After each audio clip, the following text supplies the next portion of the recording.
Assalamualaikum teman-teman, kembali lagi bersama saya ABR Story. Apa kabar kalian semua? Semoga kalian yang menonton video ini selalu diberikan kesehatan, dilancarkan rezekinya, dimudahkan segala urusannya, dan dilindungi dari segala mara bahaya di dunia ini. Pada malam ini, saya akan menceritakan kisah horor yang kalian kirimkan kepada saya, yang mungkin saja bakal terjadi pada saya nih. Nah, kali ini ada sebuah cerita dari Jakarta. Saya dapat cerita ini dari seseorang yang bernama Kijar. Jadi, Kijar ini punya saudara jauh yang namanya Mas Joko. Cerita ini tentang Mas Joko sebelum beliau meninggal. Mas Joko adalah seorang pedagang bubur keliling, tepatnya bubur ayam, dan dia sudah berjualan selama 8 tahun. Mas Joko punya banyak pelanggan, tapi ada satu pelanggan yang tidak pernah absen membeli bubur ayam darinya, yaitu Pak Budi. Pak Budi adalah seorang pengusaha sukses yang kelihatannya dermawan dan ramah. Namun, suatu hari Pak Budi menawarkan pekerjaan kepada Joko di perusahaannya. Awalnya, Pak Budi terlihat sangat baik, selalu membantu dan mendukung Joko. Tetapi suatu hari semuanya berubah. Pak Budi seperti bukan orang yang dulu Joko kenal, bahkan sampai mengancam nyawa Joko. Apa yang sebenarnya terjadi? Tonton video ini terus dan kita langsung saja masuk ke mode horor. Jadi begini. Pada tahun 2007, Joko pindah dari Cianjur ke Jakarta untuk berjualan bubur. Dia meninggalkan istrinya yang sedang hamil di kampung demi mencari nafkah di kota. Setiap hari, dari pagi hingga siang, Joko berkeliling menjajakan bubur. Tidak disangka, karena buburnya enak, banyak yang suka dan menjadi pelanggannya. Singkat cerita, usaha bubur Joko terus berjalan hingga 8 tahun kemudian, yaitu di tahun 2015.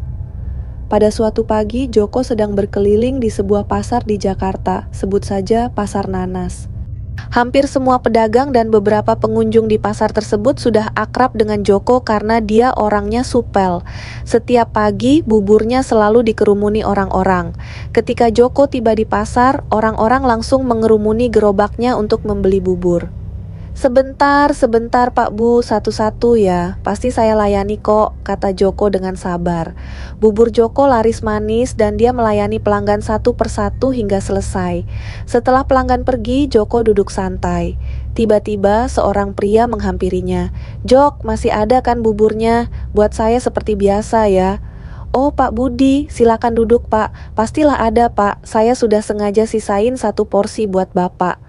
Pak Budi adalah seorang pengusaha yang sering disebut dermawan dan ramah. Pertama kali mencoba bubur Joko, Pak Budi langsung suka dan akhirnya menjadi pelanggan paling setia. Setiap pagi sebelum berangkat ke kantor, Pak Budi selalu menyempatkan mampir. Karena seringnya Pak Budi mampir, Joko dan Pak Budi menjadi akrab. Bahkan Joko sering curhat tentang keadaan hidupnya. "Hari ini lebih cepat habis ya Jok?" tanya Pak Budi. "Alhamdulillah Pak, memang lagi rame, tapi ya namanya jualan Pak, kadang ramai, kadang juga sepi, tidak menentu Pak." Joko sebenarnya orang yang ikhlas. Dia adalah tipikal orang desa yang bekerja keras demi keluarganya di kampung, meskipun hidupnya serba kekurangan. Pak Budi yang melihat ketulusan Joko merasa ibah. Beberapa minggu kemudian, seperti biasa, sebelum ngantor, Pak Budi mampir ke gerobak bubur Joko. Sebelumnya, Pak Budi sempat dinas keluar kota selama 2 minggu. Namun, hari itu berbeda. Ketika sampai, Pak Budi melihat Joko duduk dengan wajah murung, menengok ke kanan dan kiri seolah sedang menunggu pelanggan. Pak Budi memarkirkan mobilnya dan berjalan menuju gerobak Joko. "Jok, masih ada kan buburnya? Saya mau 5 bungkus, dibungkus semua ya. Saya sudah telat nih." "Oh, masih banyak Pak."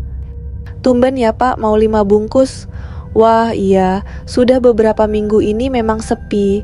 Saya juga belum sempat kirim uang ke istri dan anak saya Pak, karena pemasukan minim."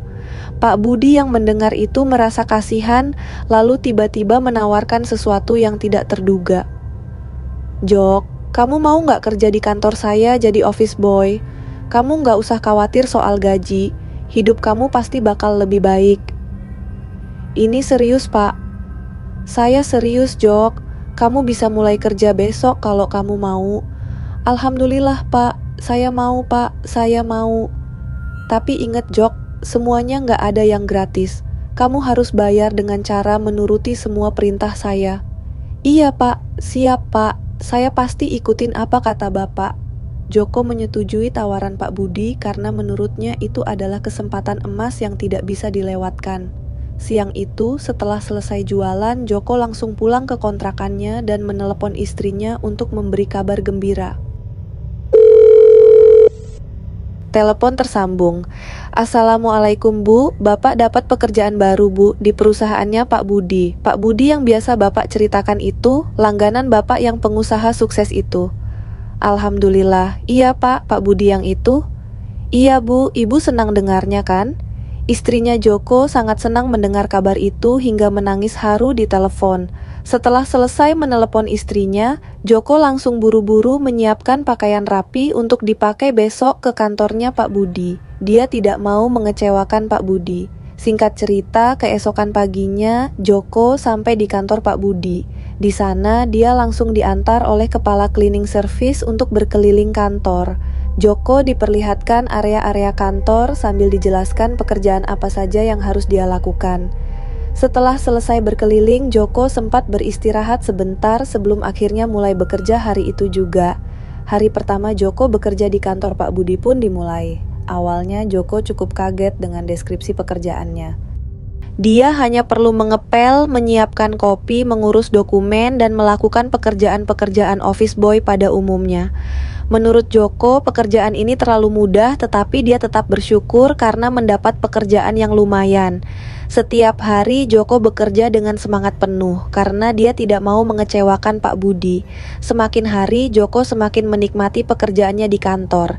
Dia merasa hidupnya perlahan mulai berubah ke arah yang lebih baik. Gajinya lebih besar, tempat kerjanya lebih nyaman, dan kehidupannya jauh lebih baik dibandingkan saat masih mendorong gerobak untuk berjualan bubur ayam. Sebulan, 2 bulan berlalu, semuanya berjalan lancar, hingga pada suatu hari Joko diajak oleh Pak Budi untuk ikut dalam perjalanan bisnis. Awalnya Joko bingung karena merasa dirinya hanya seorang office boy. "Kok saya diajak?" pikirnya. Namun karena sudah berjanji untuk menuruti semua perkataan Pak Budi, Joko pun mengikuti ajakan tersebut. Singkat cerita, Joko diajak pergi jauh dari Jakarta ke Nusa Tenggara Barat. Joko yang tidak tahu apa-apa hanya mengikuti saja arahan Pak Budi. Selama 2 hari di sana, Joko hanya ditinggal di hotel dan tidak diajak kemana-mana. Namun, pada hari ketiga, Pak Budi mengajak Joko pergi ke sebuah tempat yang lokasinya sangat jauh dari hotel, sekitar 6 jam perjalanan dengan mobil. Pak Budi mengatakan mereka akan menemui seorang tua yang tinggal di sebuah desa bernama Desa Lelembut. Sesampainya di desa tersebut, Joko disuruh menurunkan semua barang dari mobil. Setelah itu, mereka masih harus berjalan cukup jauh melewati hutan untuk sampai ke rumah orang tua yang dimaksud Pak Budi. Menurut Pak Budi, rumahnya berada di ujung desa di pinggir sungai. Setelah berjalan cukup jauh, dari kejauhan terlihat sebuah rumah sederhana yang terbuat dari kayu. Rumah itu berada di ujung desa, tanpa ada rumah lain di sekitarnya. Ketika sampai di depan rumah, mereka melihat ada tangga kecil untuk naik ke pintu depan. Mereka mengetuk pintu. "Permisi." Tak lama kemudian, pintu terbuka dan keluarlah seorang laki-laki tua dengan pakaian khas adat pedalaman. Dia mengenakan ikat kepala, kalung-kalung banyak, dan pakaian tradisional. Saat melihat orang tersebut, Pak Budi langsung menundukkan kepala, seperti tidak berani menatap matanya. Melihat itu, Joko pun ikut menunduk. Awalnya, Joko tidak berpikiran macam-macam. Dia mengira orang tersebut adalah relasi bisnis Pak Budi, karena Pak Budi adalah seorang pengusaha yang memiliki banyak kenalan. Namun, ketika melihat Pak Budi sangat hormat kepada orang tua itu, Joko mulai merasa tidak enak. Mereka diajak masuk ke dalam rumah yang sederhana. Di dalamnya hanya ada tempat duduk kayu. Pak Budi dan Joko duduk di sana, sementara orang tua itu berbincang dengan Pak Budi menggunakan bahasa daerah yang tidak dimengerti Joko. Selama percakapan itu, Joko hanya diam memperhatikan. Yang membuat Joko semakin tidak nyaman adalah sesekali orang tua tersebut melirik ke arah Joko, memperhatikannya dari atas sampai bawah. Joko yang merasa tidak nyaman hanya bisa menunduk sambil beristighfar dalam hati, Astagfirullah, ini tidak benar, ini tidak benar. Setelah sekitar 30 menit, Pak Budi diajak masuk ke sebuah ruangan, sementara Joko diminta menunggu di luar. Joko tidak tahu apa yang dilakukan Pak Budi dan orang tua itu di dalam ruangan, tetapi mereka berada di sana cukup lama, sekitar 3 jam. Saat mereka keluar, waktu sudah malam dan suasana gelap di tengah hutan. Pak Budi lalu pamit untuk pulang diikuti oleh Joko. Namun sejak keluar dari rumah itu, Pak Budi berubah menjadi pendiam. Sepanjang perjalanan kembali ke tempat mobil parkir, Pak Budi tidak mengucapkan sepatah kata pun. Joko hanya diam, mencoba memahami, mungkin Pak Budi lelah. Dia ingin memulai pembicaraan tetapi takut salah bicara. Sesampainya di parkiran mobil, tiba-tiba Pak Budi berbicara, "Jok, yang kita temui tadi itu bukan orang biasa. Jangan banyak tanya soal dia dan jangan ceritakan apa-apa kepada orang lain." Mendengar itu, Joko hanya bisa mengangguk pelan. Mereka lalu pergi meninggalkan desa Lelembut dan kembali ke hotel. Sesampainya di hotel, Joko langsung mandi, bersih-bersih dan istirahat. Keesokan harinya, mereka terbang kembali ke Jakarta. Setibanya di Jakarta, Joko meminta izin kepada Pak Budi untuk pulang kampung ke Cianjur. Dia ingin bertemu dengan istri dan anaknya. Pak Budi mengizinkan dan memberinya libur 2 hari.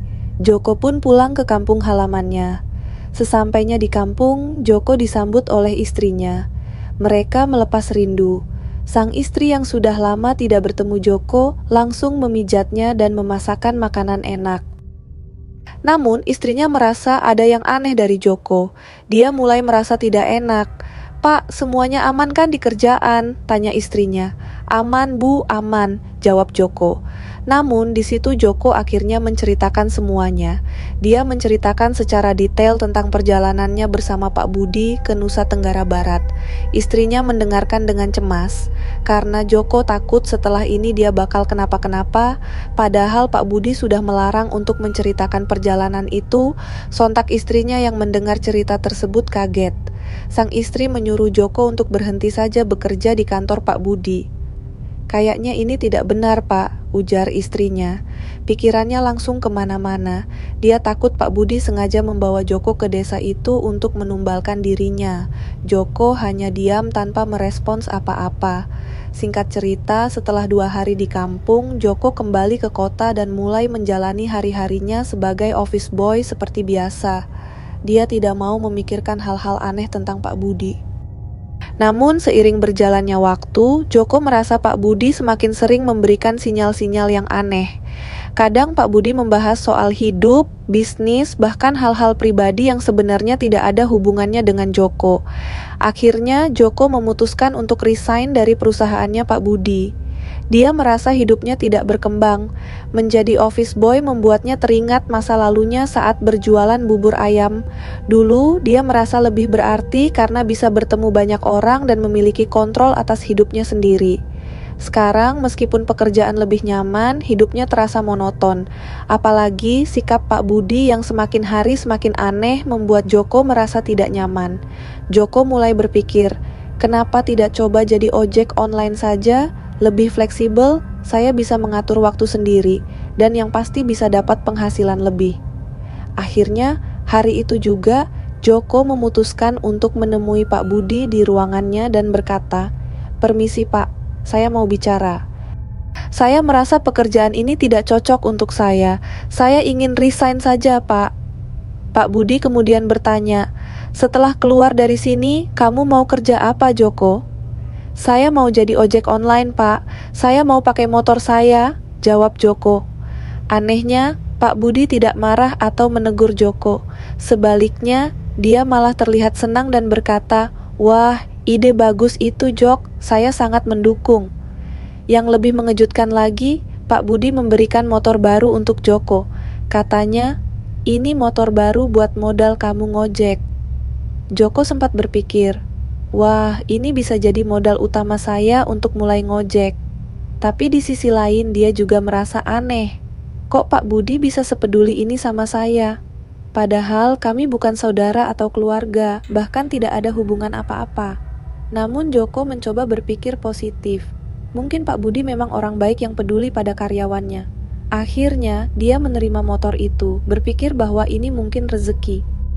Setelah bekerja di hari terakhirnya, Joko mulai mempersiapkan diri untuk belajar menjadi ojek online dan memulai kehidupannya yang baru. Singkat cerita, Joko pindah kontrakan ke daerah Depok agar lebih dekat dengan rumah Pak Budi. Ternyata Pak Budi sudah membooking Joko untuk menjadi pengemudi pribadinya, mengantar jemput Pak Budi ke kantor setiap hari. Setelah mengantarkan Pak Budi, barulah Joko memulai pekerjaannya sebagai ojek online. Joko merasa itu tawaran yang bagus untuk memulai kariernya. Beberapa hari menjadi ojek online, Joko merasa pekerjaannya lumayan mudah. Dia mendapatkan pelanggan dengan cukup cepat. Orang-orang pun suka dengannya karena mereka bilang Joko adalah driver yang baik dan memiliki aura positif. Setiap kali mendapatkan penumpang, entah itu ibu-ibu, bapak-bapak, anak muda, atau mbak-mbak kantoran, Joko selalu menyambut dengan ramah. Dia sering mengajak penumpang berbincang-bincang tentang berbagai topik. Lama-kelamaan, para penumpangnya mulai hafal dengan Joko. Bahkan, Joko dijuluki sebagai driver ojek dengan 1001 cerita. Dari situ, Joko mendapatkan beberapa pelanggan tetap yang selalu memintanya untuk mengantar mereka. Sebulan kemudian, suatu pagi, Joko menjemput Pak Budi di rumahnya. Saat sedang menunggu di depan rumah, Joko tidak sengaja melihat seseorang di lantai 2 rumah Pak Budi. Orang itu seperti sedang mengintip dari jendela.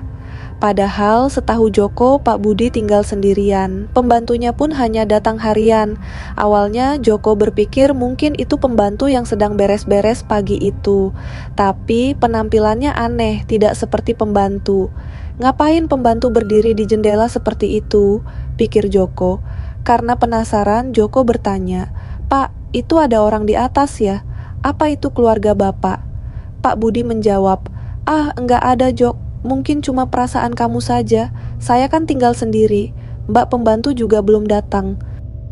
Akhirnya, Joko percaya saja pada omongan Pak Budi dan langsung mengantarkan Pak Budi ke kantor seperti biasa. Sesampainya di kantor, Joko langsung izin untuk pergi ke toilet karena merasa mual dan ingin muntah. Ia berlari ke toilet dan benar saja di sana ia muntah.